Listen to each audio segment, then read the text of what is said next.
Greetings, I am Tom Earl. On this week's episode, I reflect upon my year of grace. Check it out.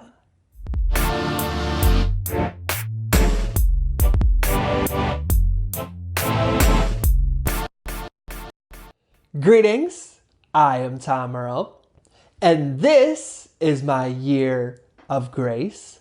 I know you could be anywhere, so the fact that you are here today, sharing your greatest gifts, your time and energy, it means the world to me.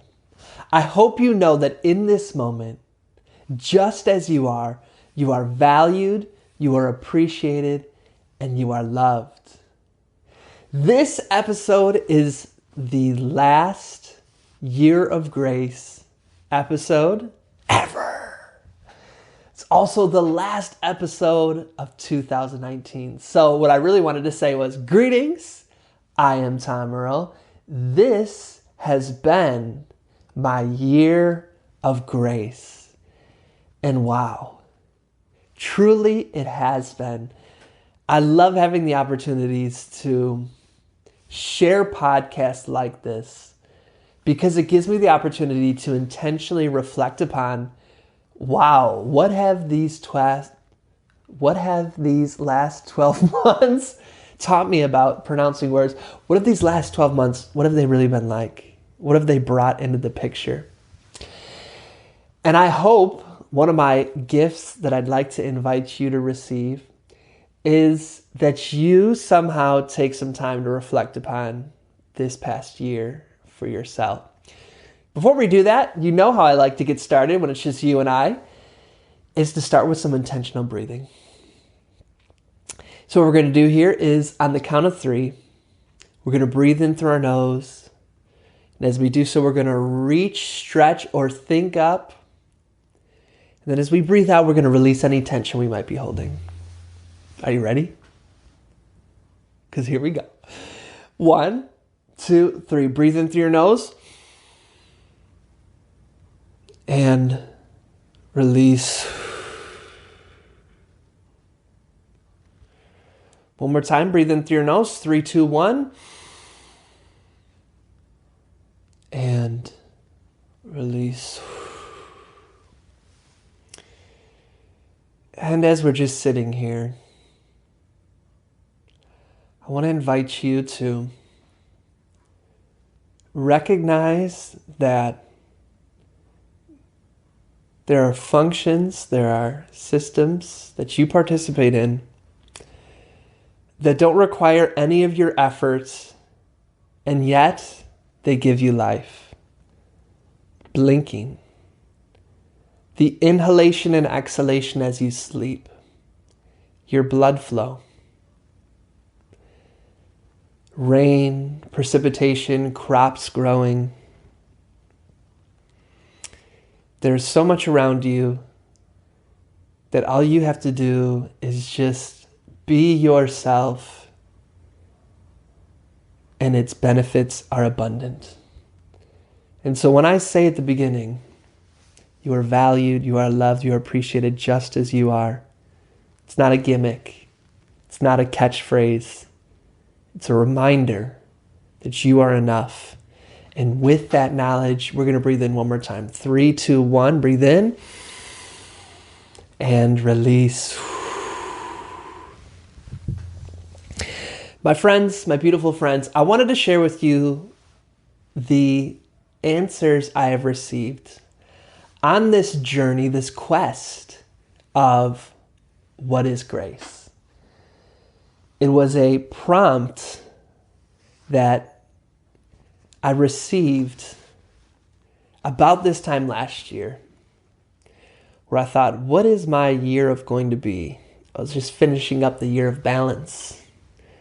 And grace just came. It wasn't a word that I used very often, grace. Balance was, the year before was expression. Yes, those definitely were. But grace, it wasn't a word that I used often. And so I trusted that it was a journey I was intended to walk upon and to have conversations with my guests.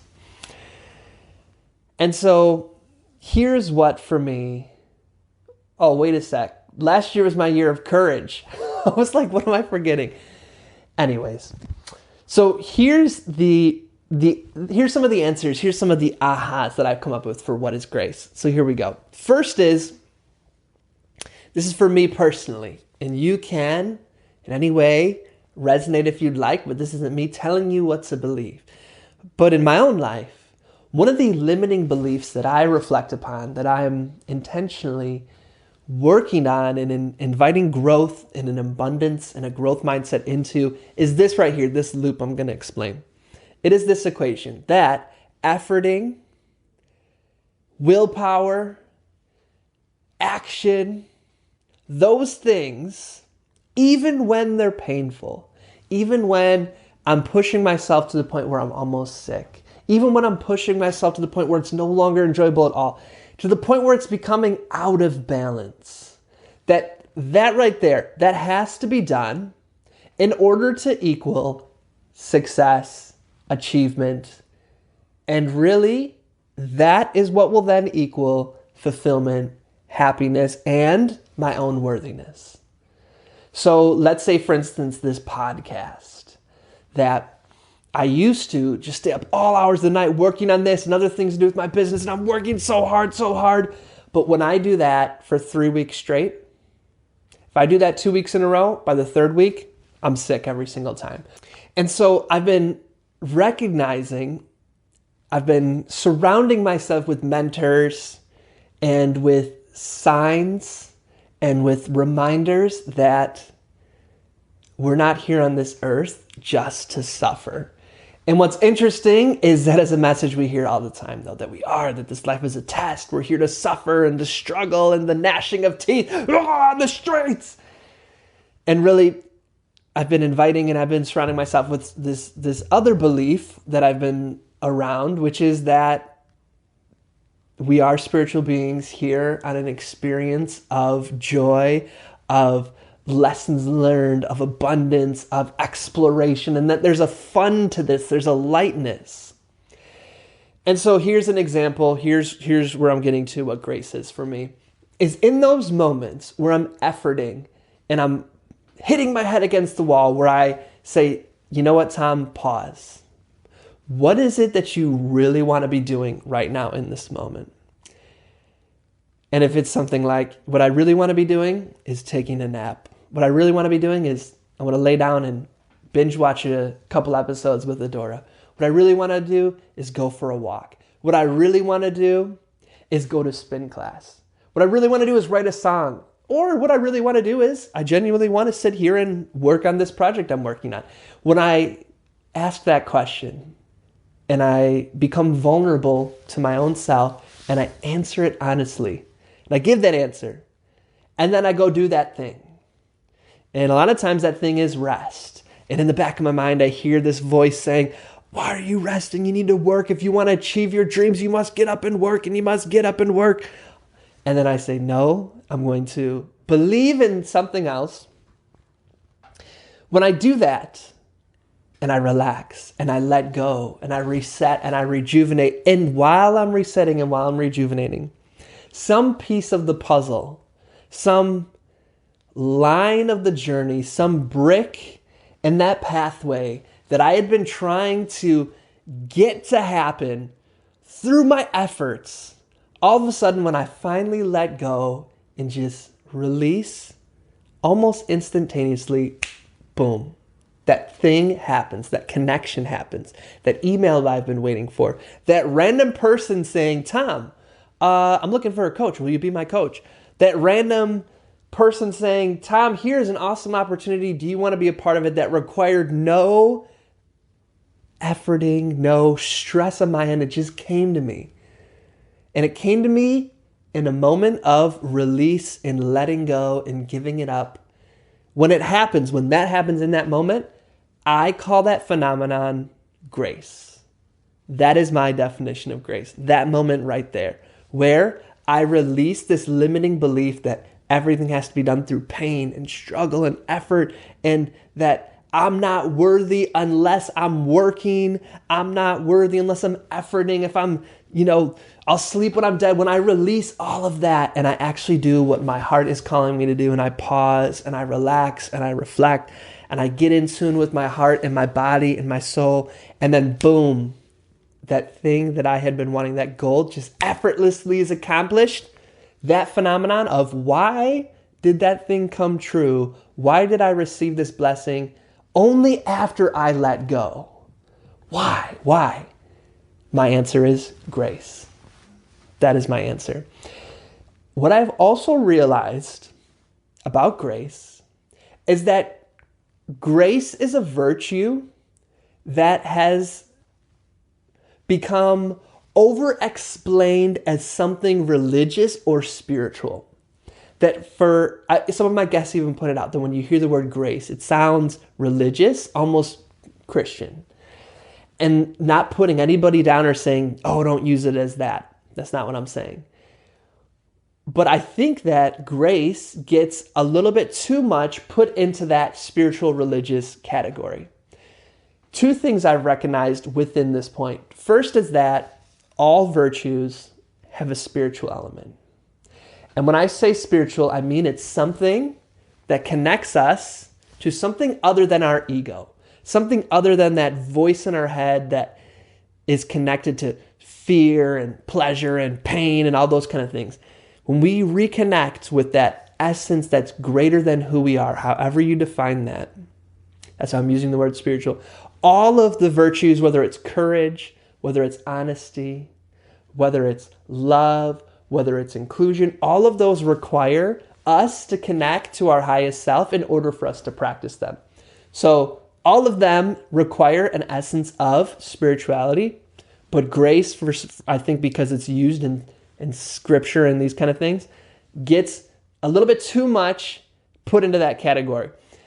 And I think we do ourselves a disservice when I say, for example, once I let go, that blessing, boom, comes to me. Then we say, that's because it's God. God gave that to you. So then we have to say, so in my moments of efforting, where I'm hitting my head against the wall, is God holding something back from me? And this is where I think we do ourselves a disempowerment. Now, I'm a religious person. I believe that there's a God. So I'm not saying blasphemy here, but there's God. And there's also recognizing our own power and the laws that govern our relationship with our higher self and the actions we do as human beings living this experience, still connected to our spiritual essence. Stay with me. I know that for some of us, I'm getting a little bit esoteric. When we let go and we release and we get really connected to who we are, we get really connected to our true intentions. When we let go of that resistance, what we are doing is connecting to our true self. And our true self is the self that is free from that fear.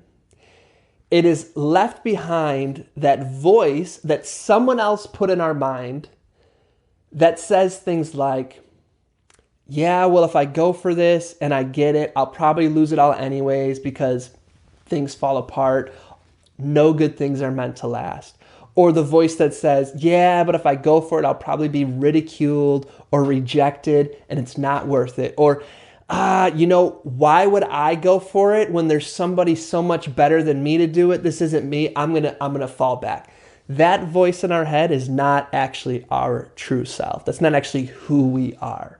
That voice has been conditioned. That voice has been socialized from a repetition of advertisements, friends, family, little offhand comments, and the message of the society we live in, which says you are not good enough, so therefore fill this gap by purchasing something from me. All of these things like that. That voice is not who we are. So when we let go, when we release, and we reconnect with our true self, that true self is all powerful because that true self doesn't have limitations. That true self turns words, turns thoughts into actions just because it is connected to everything around us. It's connected to that part of yourself. That is you. So all of this esoteric stuff is what I'm trying to say is that grace isn't the explanation, can't just be God. Why do things happen that are really awesome when I finally let go? Oh, it's because of God. Okay, And it is because you are connecting with who you really are. And who you really are is so amazing that we can't even grasp it unless we are in that moment of alignment, in that moment of freeness, in that moment of no thought, in that moment, where you do something really cool and you just can't help but go, yeah! Or you just can't help but smile and feel proud of yourself. That right there. You are so powerful. You have so much gifts. You have so much talents. You have so much creativity. It's amazing. And when you remember that, that's when you're tapping into your grace. And that's why things happen. They come so easily to me and to you when we tap into our grace. And it's not because there's this God in the sky who's saying, nope, I'm going to hold back on these blessings, but you're going to get these. And it's this mysterious thing. It's not that complex. It's as simple as you are doing it yourself and you're just remembering your power and connecting to it. So that to me is grace. First of all, let's recap. Grace is those moments where we let go and get truly connected to who we really are. And we are so powerful and so amazing that yes, God is bringing blessings to our life, but God is always bringing blessings to our life. That is a never-ending flow of abundance and blessings that it is cut off by ourselves, not by God. And if you don't like the word God, I'm totally with you.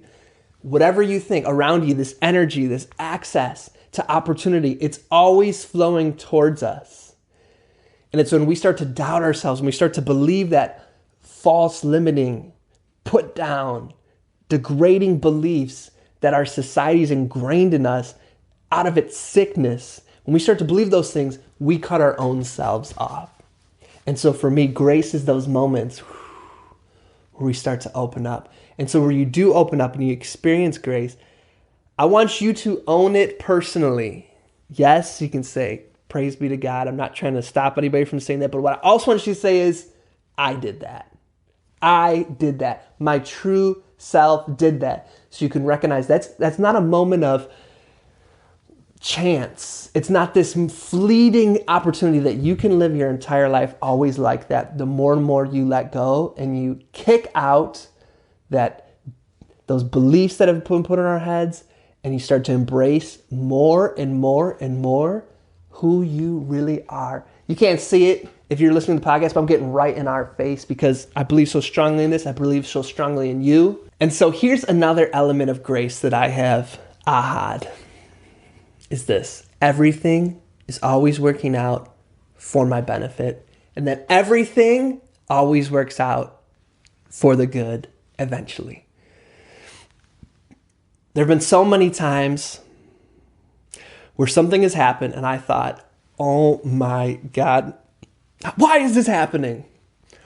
Only to realize that it led to a series of events that brought about so much joy and so much blessing. The first time I ever met Adora, or I was supposed to meet Adora, I ended up being 15 minutes late. You might have heard the story. Traffic was an hour and a half. It took me an hour and a half to get there. Valet was full. I didn't have her number. There's no way I could let her know. So I get in there. I was 15 minutes late and she had left. If that wouldn't have happened though, because what I really had to do is when that happened, I had to say, yes, there are so many things I could blame my tardiness on. A lot of people said to me, this person's crazy, Tom. You mean to tell me there's no way I'd go on another date with somebody who's not willing to wait 15 minutes, especially in LA traffic when you're meeting in Koreatown? So many people told me that. And I had to pause and really say, though, if I really wanted to be on time for this date, nothing would have gotten my way. I remember when a couple years ago, I got fired from a job that I really, really, really loved. And I got fired in a way where I was stabbed in the back. It was by somebody I really trusted, somebody that was, one of my best friends. They did something that was very deceptive, stabbed me in the back. And that's the narrative I had for so long. And then I realized if I really, really loved that job, if that job was my passion, if I was truly meant to be there, nothing would have prevented me from excelling at that job. Nothing. And so really I had to be honest with myself.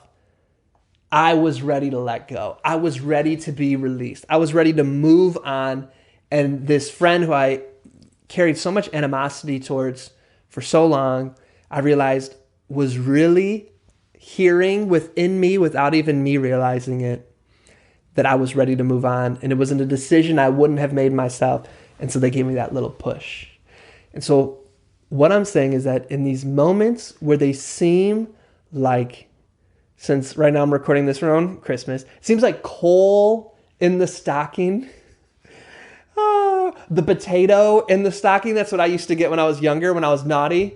I used to get that a lot, where my parents would put a potato or a coal in my stocking because I was always getting in trouble at school, where it seems like this thing that's not a gift are really our invitations to, let's go back, pause, get out of the rat race, get out of that repetition of being in our ego, and ask ourselves, what is the message? What is this really trying to tell me?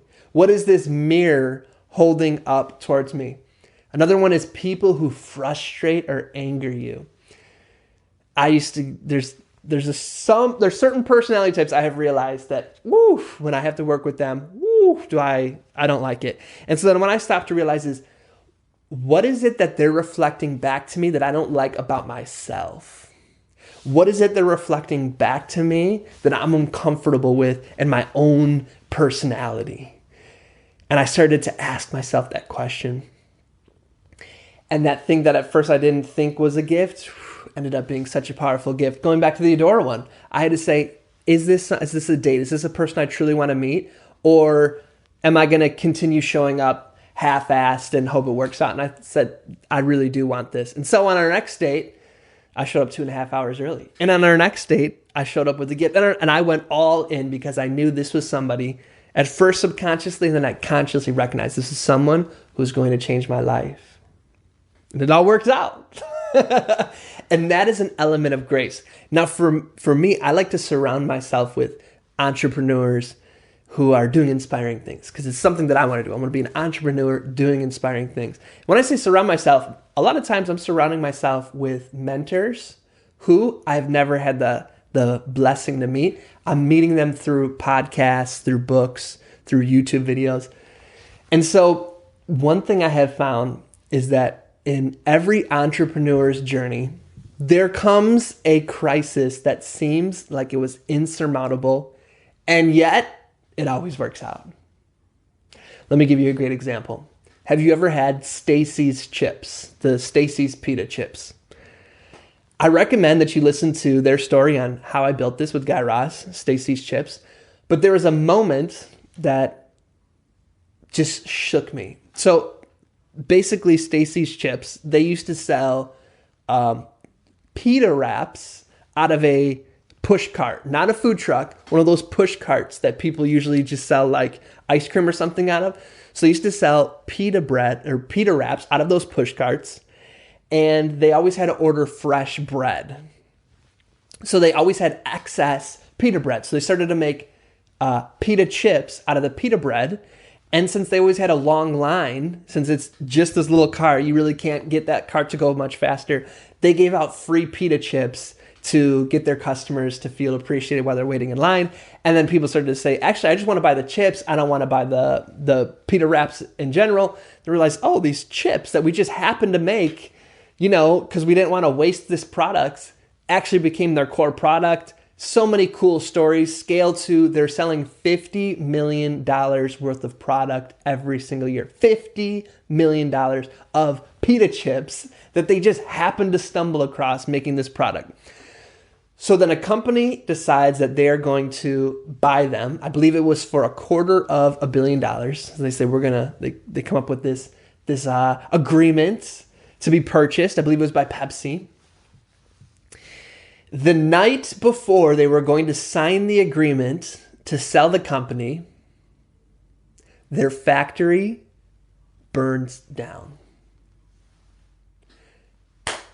Imagine that. The night before, you've built this brand from pushing around a little cart to experimenting, finding, no, I guess these chips will work. You build it, all of this, the energy and the time, and you're thinking, finally, I'm at this pinnacle of this journey, only to get the call.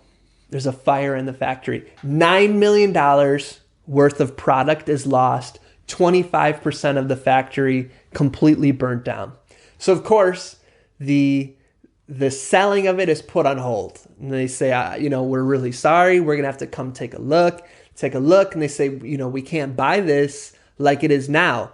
I mean, understandably, $9 million worth of product damaged, the factory, the process, everything's interrupted.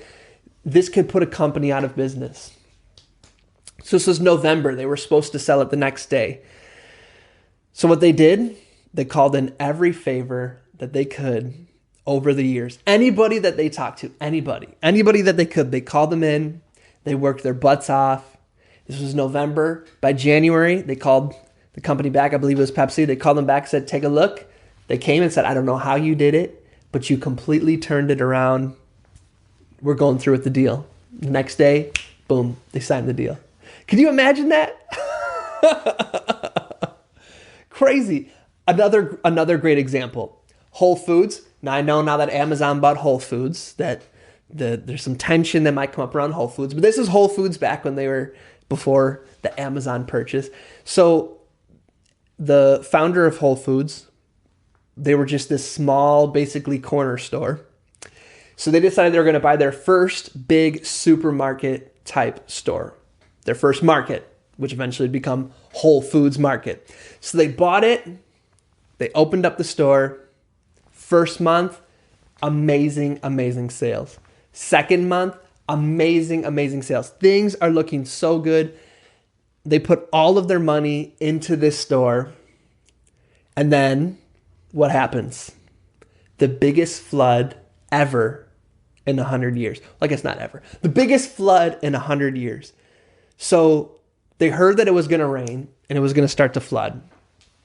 So they took, if you've ever worked in a grocery store that has a bulk section, what you get is these big bags of rice that you then dump into the things.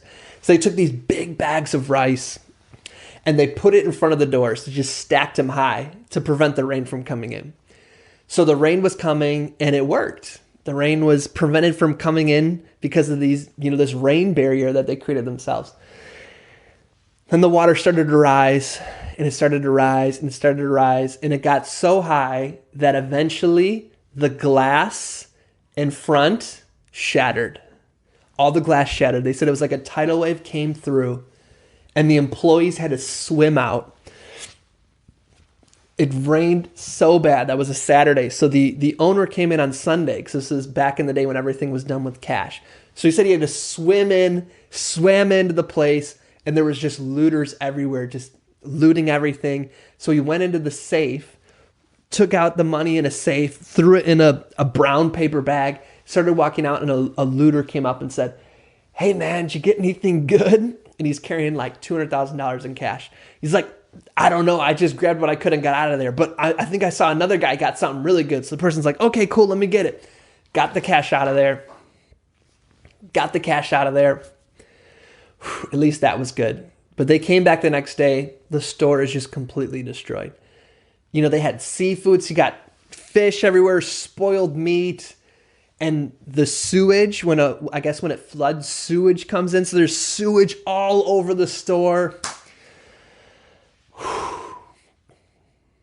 Man. When you think of where, we know the story where Whole Foods becomes, but when you think in that moment, you just got to be feeling, there's the potential to feel, why me? Why is this happening to me? Why do things like this keep happening to me? And those are those moments where I keep talking about checking in with, what is the belief system that is controlling my life? And a belief is really just a thought that we keep thinking so much that it goes on autopilot and starts to run our life. When really, we are so powerful in our true essence that anything that comes our way, just an opportunity for me to grow. So what they ended up doing was they met as a board and they said, we're going to try to push through this. We're going to clean the store. So they started cleaning the store, and they said, then all of a sudden we saw people cleaning who weren't board members or employees. Turned out it was the neighbors came in and started helping cleaning. Everybody, random strangers came in and they helped clean up the store. They turned it around. Whole Foods became what it is that we know it today. I'd like to share those stories because they're such inspiring reminders that everything works out, that within all of us, we have the power, we have the potential. Potential is not even the right word. We have the ability to make it happen no matter what comes your way. And so if right now you're in one of those, your store is flooded, your factory's burnt down situations, hope those two stories can serve as a reminder that you have within you a limitless supply of creativity and inspiration and courage and creativity and intelligence that you are going to figure this out. And I know when you're in the heat of it, it can feel so painful, and it can feel like the world is just shrinking. But I hope this is a reminder, and that phenomenon where we have those moments of clarity, it's to me what grace is. And so I invite some grace, some reflection on grace into your life. For me, grace is both a releasing and a holding on to.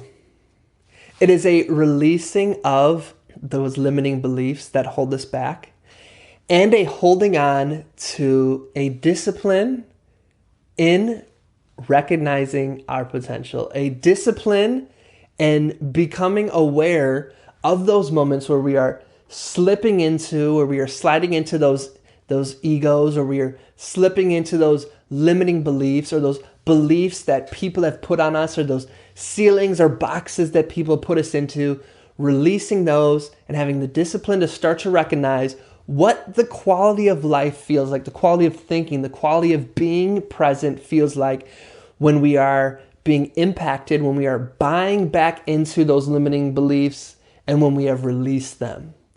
And to me, it's that fine tuning, that when you feel it, for me, it's a naming. One of my big triggers is being late for something.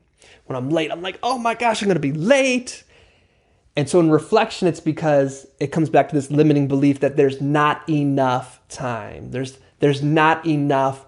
And since there's not enough, I'll never accomplish what I want. I'll never get to do this. And if I never get to do this, I'll never get to be enough. And if I'm never enough, then I'll never get to be loved. I'll never get to experience joy. Unpacking all those things, it sounds complex. And so it's when I start to feel that trigger, even if I feel that tension, it's just naming, although I'm feeling this tension, this is not who I am. Although I'm feeling this tension, it's because I'm under the influence of a limiting belief.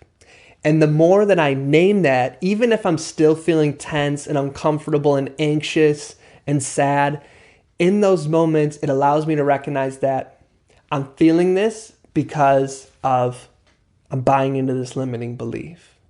Rather than believing I'm feeling this because I deserve it, or I'm feeling this because this is who I am. And so, of course, this isn't to say that quote unquote negative beliefs are bad. Being sad, feeling uncomfortable, those kind of things are important friends. So often we hear in this, self-help that you should always be happy. And so what I'm trying to say is that those moments of whatever you're feeling are great communicators of exactly where you are, and listening to them and seeing what their message is. What is the reflection? What is the mirror that they're shining for us? And using it as an intentional opportunity to reconnect and remember who you are. And who you are is just, I'm getting so excited just talking about it because you're amazing. And I'm so grateful that you've taken this journey with me throughout this past year on what grace is. Because finally, grace to me is mindfulness and awareness of when those moments happen. And so I want to suggest to you where something serendipitously happens, something where you're like, there's no way this could have happened. This is like so crazy. Oh my gosh. Whether it's something little or small, I just want you to keep a little journal and write down when one of those moments happens. Even if it's something that you think is just trivial. For example, I always listen for when people say, oh, perfect timing, or oh, right on time, or oh, this is the perfect moment, or oh, yeah, this is exactly when I needed to hear this. And I write down when people say that. I write it down. And writing it down creates that memory, creates that habit. By me naming it, I start to see it more and more. When little moments of grace happen, and when I become mindful of it, when I become aware of it, I start to realize that it's all around me. And when I realize it's all around me, it starts to become a thought. And when I make that thought repetitive, that repetitive thought becomes a belief. And when that belief is enacted more and more and it goes on autopilot, it becomes a belief system. And slowly but surely throughout this year, that's how I've been able to turn limiting beliefs into a system of belief in abundance that influences my life and has brought so much joy and so much blessings to me. And a part of that blessing is you going along for this ride with me. I just want to thank you so much. It truly means the world to me that you listen to these episodes, that you're a part of my community. I am feeling so inspired and grateful to have you in my life. And you might be thinking, Tom, how am I in your life? You don't even know who I am. I've never met you. And all the same, that there's a part of us that is connected to each other, or you wouldn't be hearing this in this moment. Even if you're hearing this 10 years later, I want to thank you. It truly means the world to me. I want to thank all of the people in 2019 who were guests here at the celebration. I want to thank all the people who've sent me texts or DMs or comments or anything, sharing feedback you had, whether it was things I could do to improve or as words of affirmation. Truly means the world to me. I'm so thankful to Adora for all of her support and all of her love and encouragement. I'm so thankful, my friends. I can't say it enough.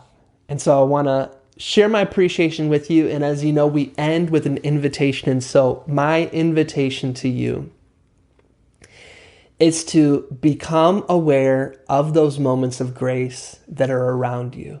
And by grace, I mean those moments where when you let go of your ego or you let go of your limiting beliefs, you have that moment of clarity, even if it's not conscious, where you connect with your true self.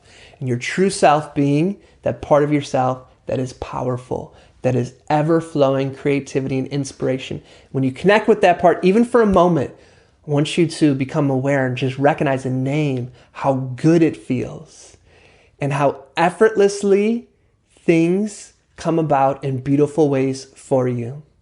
Write it down if you can, and you'll see that those moments start to become more and more frequent and more every day. And the reason you'll see that is because they are all around you, happening constantly. So that's my invitation, and I hope that you take a moment to reflect upon your 2019. Any reflections you have, feel free to share with me. I'd love to have a conversation at Tom Earl Artist. tom@tomearl.com. My friends, I wish you a happy and a blessed new year, 2020, start of a new decade. You are amazing. Any way I can serve you in your journey, just let me know. And as always, I'm wishing you peace and blessings. Thank you. Oh, one more thing. I'd love to continue the conversation. Feel free to join me at tomearl.com/join. Subscribe below, or let's connect on social media. Tom Earl Artist. Thanks again for watching.